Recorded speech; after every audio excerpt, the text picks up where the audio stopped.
Good afternoon. In this video, we're going to go over this past week's trades and the weekly recap.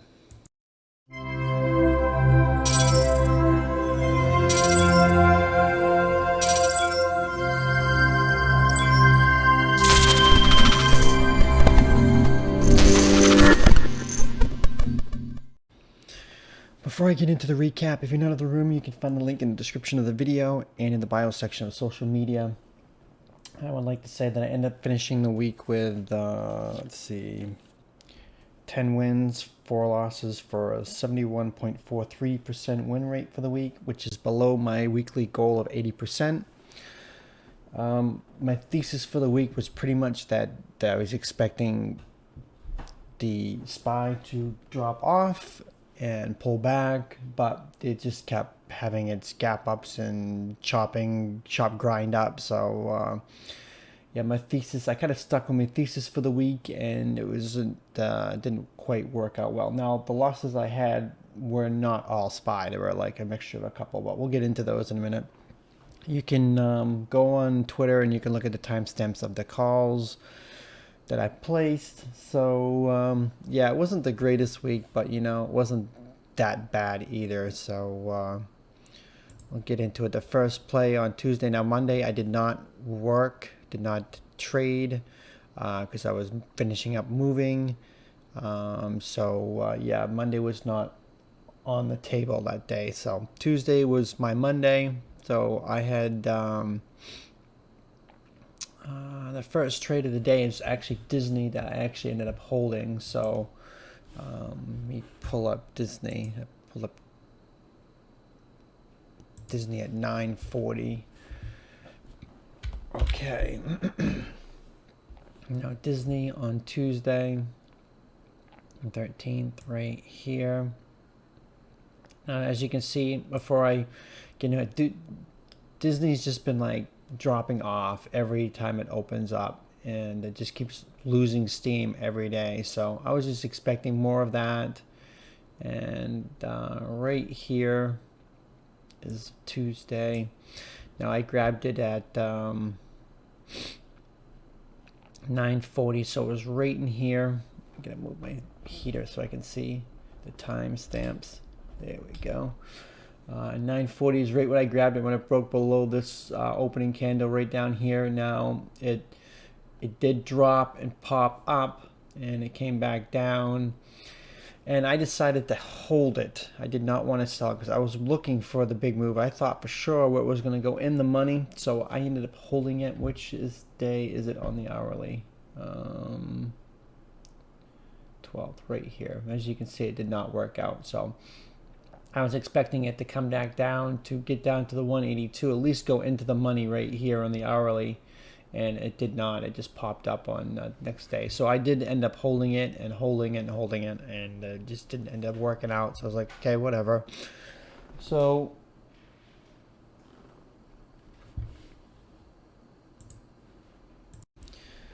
then I had, oh crap, hold on.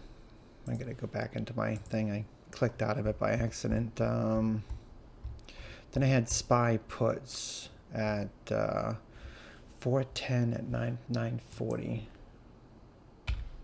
Now, like I said, I was looking for a blow off the top for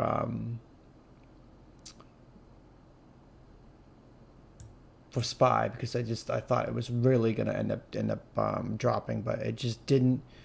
I grabbed it at 940 right here, same time as I grabbed Disney.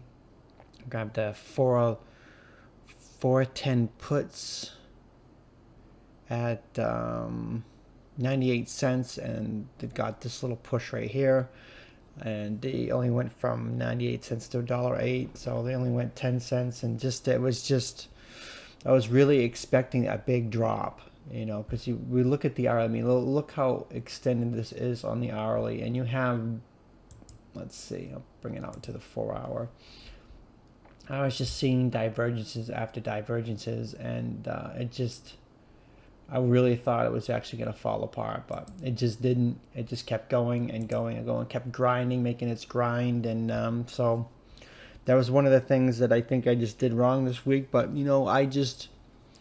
I really didn't think it was going to slow grind like it did all week long. So it is what it is, and can't be right all the time. So, but the next one I had SPY puts again at a 10-11, which is right 10-11, which is right here with the rejection off the RCT trend line right here. And it just chop, chop, chop, chop, and chop, and chop. Then when it dumped right here, I was able to get out because I got the 411 puts at 99 cents, and this chop just destroyed it. And then when it did drop, I was able to get out at break even. Well, I got out $1.01, 2 cents win. I mean, I know it's 2 cents, it's nothing, but I was able to get out unscathed. So that was a plus. Then it just ripped. SPY was very, very difficult to predict this week because just the constant grind.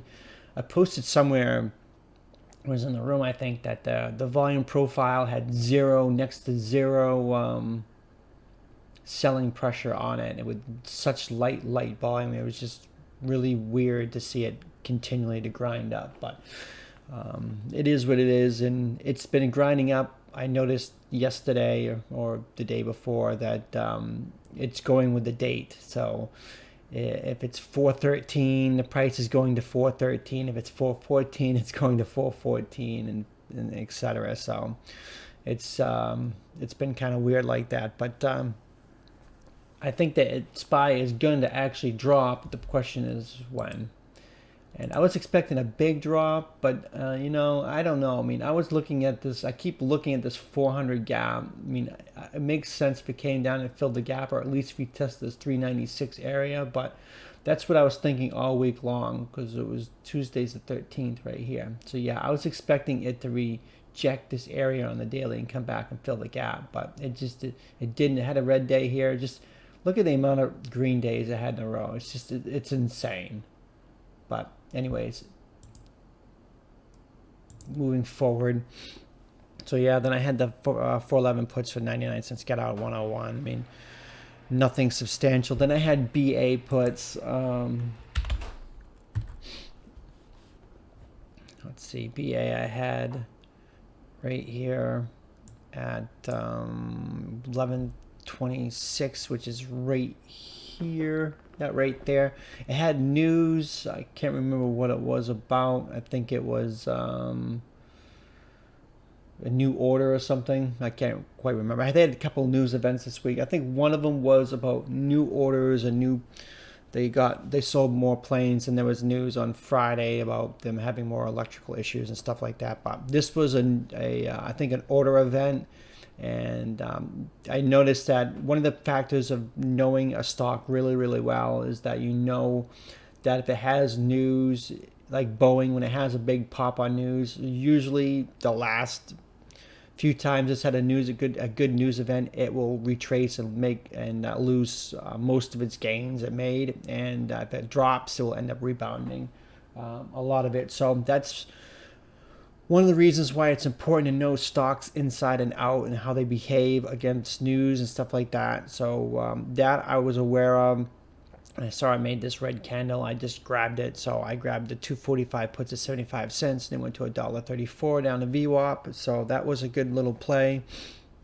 Then I ended up grabbing Apple puts overnight. Now I ended up swinging, like I said, Disney all week long, and I let it go to zero, and because I was really hoping it'd go in the money. And I actually had a chance to get out and make some money on it, but I got kind of greedy. I wanted in the money because it was right there, and I thought, okay, 3 more days, it could definitely go in the money, and it didn't. It just went the other way on me. But I had Apple puts on the 13th, which is right here at let's see, 217, which is right 217 right here somewhere. I think I got it right in here. I got it. And see, it had a nice little run. I mean, it went from 130 to about 134.50ish up, and it just every time it has a big run, it usually pulls back the next day. So I ended up grabbing Apple puts the next day, and it ended up dropping. So those 133 puts I got at 88 cents on Tuesday, I dumped on Wednesday in the morning, and they went to $1.44 on that little drop right there. And they actually went in the money. So, I mean, that was the other thing that I really liked about it, is that when I got it on Tuesday, price was at 134 and 133 puts was 88 cents, and it's right at the money. So to me, that was pretty cheap, and I definitely liked that. As you can see on the hourly rate here, this is one of the reasons what I was looking at. Anytime it gets too far away from this RCT trend line right here, this orange line, it comes back. Look right here, it takes off, comes back the next day, takes off, grabbed it, came back. Anytime you see that right here, it gets too far away from it, it chopped the next day, the day after it came back down, and vice versa. And that's a good, this thing acts as a magnet. That's a good thing to look at. So I like that it acts like a magnet, because it's easy to predict before it happens what's going to happen. Now, it doesn't always happen. It's not 100% surefire way. There's no 100% surefire way. It just, it is what it is. So that was how I started out Wednesday. Then I had Tesla puts. Now, Tesla, I hate shorting because, oops, not a Tesla, Tesla. Tesla, I hate shorting because it just, news can come out and you can just get clobbered. So I grabbed, let's see, make sure I get the right date, the 14th. Okay, I grabbed Tesla puts, 720 puts at 201. I grabbed it at 955, which is right here. As you can see, I had the big gap up, and it had a nice little 386 little pop right here, right at 7 a.m. in the morning. So this was after, no, this was in the morning too, 5 a.m. I keep forgetting some platforms let you trade at 4 a.m. But yeah, right here, popped up again, then it retraced back, and it was having like a little bit of a support right here at 775. Dropped down, came back up, had like a fake breakout right here. It was going to come out when the opening range candle had a fake breakout right here of it, making it look like it was going to go up and retest high, and it came back down. I saw that, and I was like, okay. When it came back down through VWAP, I was thinking, am I going to grab it here? Every time I short Tesla, sometimes it doesn't work out. So then it came back down to the low of the first candle, and I grabbed it right there. So that was at 720 puts at 201, and they went to $7.55. So for 250% winner on that, if he held it all the way through, and it ended up keep dropping the next day. They ended up almost going in the money the next day. Did they? No, they didn't. They came close though. They came, what's the low of this candle? 721. So it came pretty close, but yeah, I did grab SPY puts again. I was relentless about grabbing SPY puts because it just kept looking like it was going to dump, and every time it started to pull back, I was like, okay, this is going to be it. Because what ends up happening is that whenever the market has these tight, narrow days, range days, that they're conditioning traders to, get in and out, and it doesn't really break through or break out or break down. It just chops. So when you see that, do that for a couple of days, which it's been doing it for a couple of weeks, as you can see, since the 7th, or yeah, since the 7th, or you can even say the 6th, April 6th. So whenever you see these tight ranges, that kind of consolidation gets traders in the mindset to take small trades, get in and out, and then that's when they make a massive rip on you or a massive dump on you. And every time it started to look weak, I'm like, okay, this could be the one. This could be the one. This is going to be the one that dumps, and it just wasn't. So yeah, that was pretty much my mindset all week. I was expecting the dump, and it just never really happened. It did happen a little bit on SPX, but I'll get to that in a second. On the 14th, this is the one I grabbed. I grabbed 413 puts at 1102, which is right here. As you can see, it went up. It's rejecting the RCT trend line. It's consolidating in this little range. When it pushed through VWAP, that's where I grabbed it. 413 puts at 54 cents. They went to $1. Actually, no, they went to 79 cents. So there's only like 25 cents right there. So nothing substantial. Then it just chopped and stayed in this area. Then I ended up grabbing SPX puts at the 41.25 puts at $1.05 at 12.06, which is right here. Now, when it started consolidating through here, it had this big red candle. It just, I don't think there was any news that came out or anything, but it just had this big giant red candle right here. And I was like, okay, this is going to be it. This is going to be it. So I jumped in. Then it just chopped, and it finally ended up dumping right here. So those puts went from $1.05 to $6.60 if you held all the way through the chop. This was a nice little move right there. As you can see, it was making lower highs right there. It finally broke down. So that was good if you held all the way through. Now, let's see. SPX was the last play of the day. Then I didn't post Thursdays. I ended up posting Thursday and Friday stats at the same time, so I have to look back.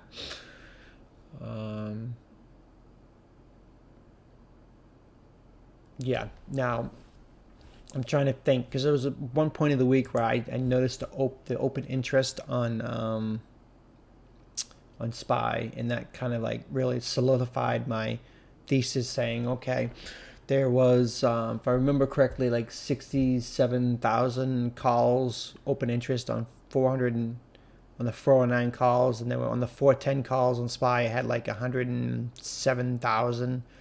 And I was like, okay, at this point in time, let's see. I'm looking at pricing. Okay, price around 414, a $5 drop in the next couple days, or even on Friday, that they're going to try to make those calls worthless. And usually, most of the time, that is true. They're not going to pay out that, because if you, the amount of open interest is like, I did a quick calculation on it, was like $10 million plus or something like that. So I was like, okay, they're probably not going to pay that. So I was really stuck into my thesis, saying, okay, this is going to dump. They're not going to pay those 409 calls. So we'll have to see what happens. So before I get into the SPY that made me stick to that thesis, I had my first play on Thursday was I had Tesla puts. I had 700 puts, so I'm going to get Tesla up, not SPY. Now, Tesla, I had puts at 944. As you can see, we had it the day before when it dropped. I had it right here, right when it broke this open range candle right here. I got the 700 puts at 315, and they went to $5 in this little drop right there. Then the next play I had BABA puts. Now, BABA has been one, every time it gaps up, 90% of the time when it gaps up, it's going to fill the gap. Okay, right here. Didn't gap up this day, though. I grabbed BABA at 1016, which is probably right here. Now, as you can see, let me back this up just a little bit. You can see it found resistance the day before in this 241 area. And pre-market dropped down, came back up, rejected, came back through VWAP. That's when I grabbed the 235 puts at 59 cents, and they went from 59 cents to 80 cents right here in that drop. So that was a nice clean little play. Then I ended up grabbing the SPY puts, and now this is where I grabbed SPY right here. When I was talking about earlier about the open interest, I grabbed it right, let's see, what time was that? 108. Right here. Now, one of the things that made me grab it was like a couple things. One is that you get a bearish divergence going on. It's making a higher high, and the histogram is making a higher low. So I saw the divergence. Then I noticed the open interest. I was like, okay, it's at 415. They're gonna dump at the end of the day today. They're gonna dump it on Friday, because usually my thesis that I use is if it's a green week on the market, that Friday will be red, and if the week is red, Friday will be green. It's usually 90% accurate.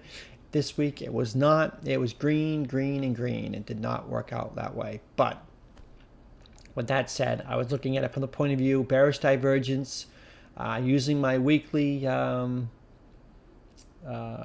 green week, red Friday thesis, and the open interest being really high, the 409, 410. Even if they didn't get it to 409, even if they closed it like 409.99, where they wouldn't pay the 107,000 open interest at the 410 calls, I mean, that's still going to do really well, because I had the 414 puts at 78 cents right here. So I had bearish divergence, I had the open interest, I had my weekly thesis, green week, red Friday going. I had three things going for me. It's like, okay, it's not a surefire, but I like my odds. I like the way this could shape up. This could be a big dump on Friday, Thursday afternoon into Friday, and it just didn't happen. So I grabbed it, I held it, and ended up taking a loss on it. So it is what it is. That was the only SPY loss. Actually, no, I had two SPY losses. So two of my losses were SPY, and yeah, the other one was Disney and Tesla. So so that was my mindset with that. I had three things going for me, and I thought for sure I was going to be in good hands with that, but that just didn't work out. Then I had Tesla puts again. Now I had Tesla right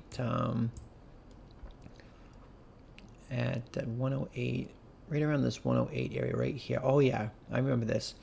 We had it here, it came back up, rejected RCT trend line, then it came down right here. I grabbed it right in here, thinking we were going to slam through the lower day, get an inverted cup and handle right here, looking for it to play through and make a new low below 720, and it didn't.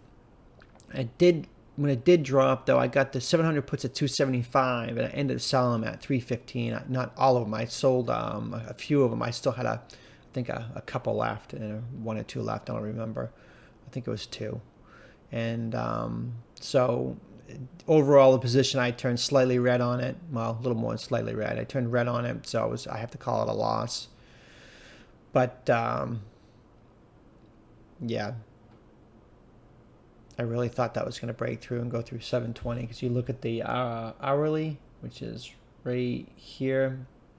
To me, it just looked like it was really going to slam through and come down to 700 and test the 200 EMA on the 1 hour, and it didn't. So it just didn't work out, and so that was Tesla. I ended up holding it overnight too, so it ended up going to zero. Because I really thought that even though it popped back up, that usually what happens is Tesla will have a massive dump in the morning. So when I saw it right here pop back up, I was like, okay, I'll hold it and think that we'll have this morning dump right here, and it just didn't happen. So just took a lot of unnecessary risks, but whatever, it is what it is. Then Friday, I did not trade that much. As you can tell, Friday just gapped up more of the same. It gapped up, and I did grab the 416 puts at what time did I grab them on Friday? Right at 9:45. So I grabbed them right. Let me blow this up more so you can see. 9:45, right when it broke below the candle, the opening range. So those ended up going from 66 cents to $1.03. Right there. Then the last play of the day is I grabbed SPY puts again at 11:43, which was right here. As you can see, it dumped, came back up. It was making a lower high, and it came back down, and it made it look like it was going to fall through the floor again, and at least go to the previous day close right here. And it just didn't. It just chopped and chopped and chopped. And even right here, as you can see, it made a lower high, lower high. I mean, it was actually making a higher low right there, and higher low, but lower high. So it's making a symmetrical triangle right here. And that's why one of the things I hate about symmetrical triangles, it's a 50-50 shot. You don't know which way it's going to go, but it is what it is. And I kept thinking with my thesis, okay, it's Friday, that maybe we'll get a dump. Now, I realized at this point in time that SPY is at 416, and it can't even dump $1 and hold. I mean, every time SPY dumps $1 or so, it rebounds quickly. And for SPY to dump at this point in time, it's at 416.50-ish.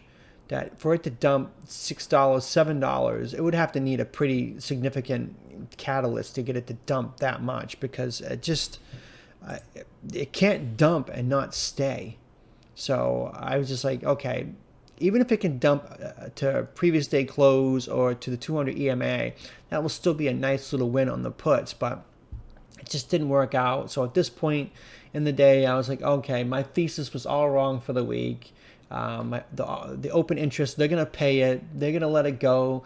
They've been kind of generous about paying the open interest lately, too. So that's kind of been weird, too. Usually they try to screw people over and not pay that, but they paid it this week. And it being OPEX and a monthly expiration, that's when you see the most volatility at the end of the day for screwing over the retailers, and it just didn't happen this week. So it was a rather weird week. So maybe next week will be the week that it actually does dump, but it's going to be a lot of earnings. So yeah.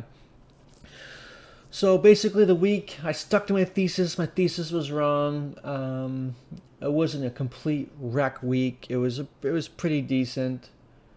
Hopefully next week will be better. Hopefully it will be more volatile. I hate these tight range days. And so yeah, hopefully next week will be better, and earnings will make it a little more volatile and stuff like that. So that's going to do it for the video. Thanks for watching, and make sure you like and subscribe if you haven't already, and hope to see you in the room. Thanks.